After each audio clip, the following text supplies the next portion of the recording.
কেউ যদি বলে কলকাতার কি কি জিনিস বিখ্যাত, তাহলে নিশ্চয়ই বলা হবে কলকাতার রসগোল্লা, কলকাতার স্ট্রিট ফুড ইত্যাদি। আমার মতে তার মধ্যে অবশ্যই আসা উচিত কলকাতার পকেটমার। এটাও একটা কলকাতার বিশেষ শিল্প। ভিড় বাসে চাদরের তলা দিয়ে পাঞ্জাবির সোনার বোতাম খুলে নেওয়া কলকাতার পকেটমারদের বা হাত কা খেল ছিল এক সময়ে। মেটিয়া বুরুজ না কোথায় যেন পকেটমারদের রিক্রুটিং আর ট্রেনিং সেন্টার ছিল। বড় বড় ওস্তাদরা ট্রেনিং দিতেন। জানি না এখনো সেই ট্র্যাডিশন বজায় আছে কিনা। আমি একটা ঘটনার কথা শুনেছিলাম পকেটমারি নিয়ে, যদিও তার সত্যি মিথ্যা জানি না। বস্তুত চৌরঙ্গী অঞ্চলে মহানগর সিনেমার শুটিং চলছে, বহু লোকজন, পথচারী, এমনকি কয়েকজন পুলিশও ভিড় করেছে। সত্যজিৎ রায় স্বয়ং সেখানে উপস্থিত।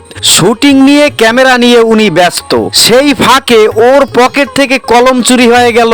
দামের জন্য না, কোনো বিখ্যাত ব্যক্তির উপহারের কলম। সত্যজিৎ রায় খুব দুঃখ পেলেন। লালবাজারে খবর গেল। লালবাজারের নাকের ডগায় এরকম ঘটনা, সঙ্গে সঙ্গে লালবাজার থানা তৎপর হলো। খুজিয়াল বা সোর্সদের ডাকা হলো। কয়েক ঘন্টার মধ্যে কলম সহ পকেটমার পাকড়াও হলো। রোগা পাজামা পরা একটা মাঝবয়সী মানুষ। কলকাতা পুলিশের এক ডিসির খুব কৌতূহল হলো লোকটার সাথে কথা বলার। পকেটমারকে আনা হলো ডিসির ঘরে। ডিসি প্রশ্ন করলেন, এত লোকজন, পুলিশ, তার মধ্যে দিন দুপুরে তুমি সত্যজিৎ রায়ের পকেটমারি করলে কি করে? তার জবাবে পকেটমার নাকি বলেছিল, স্যার, ওটাই তো দুঃখ, সবাই সত্যজিৎ রায়ের শিল্পটাই দেখে, আমার শিল্পের কেউ কদর দেয় না।